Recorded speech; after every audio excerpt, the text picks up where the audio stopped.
faut pas qu'on me regarde là. Merci. Attendez. Oh putain, on va me reconnaître. Merde. Voilà, c'est mieux, là on peut commencer. Donc spéciale dédicace ce soir pour Clotilde. Clotilde avec un K comme dans Vitamine K. Tiens.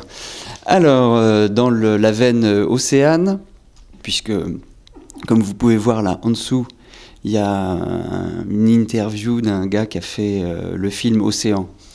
Je lis le journal le lendemain matin, pof! Je tombe sur quoi? Sur un article qui parle d'un arsenal pour lutter contre la pêche illégale. Depuis le 1er janvier, 3 règlements européens visent à prévenir, décourager et éradiquer la pêche illégale sous toutes ses formes. La pêche illégale représenterait 20% des prises mondiales, ce serait l'équivalent du 2e producteur mondial de produits de la mer.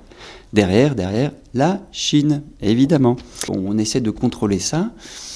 Et les chances pour les gens qui font de la pêche illégale dans un endroit qui est interdit de se faire pincer, elles sont de 1 sur 600 dans les eaux territoriales.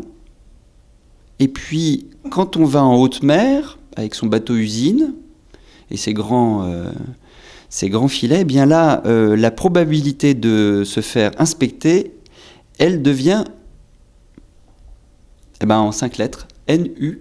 2LE, nul. Tu peux aller pêcher en haute mer, c'est interdit, mais personne ne viendra t'inspecter. Il va y avoir des sanctions, et maintenant ces sanctions vont être harmonisées et aggravées, leur montant minimum est porté, je le dis tout comme c'est écrit, hein, c'est 5 000 € si jamais ils se font pincer au minimum.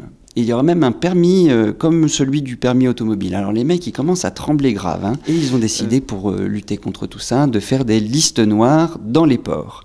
Donc le WWF estime que ce sera plus efficace et beaucoup moins cher que de faire la surveillance en mer.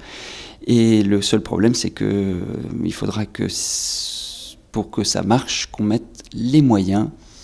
Les lois sont là. Les moyens, c'est pas écrit dans l'article, il n'y a pas. À lire, hein, dans Le Monde daté du 8 janvier.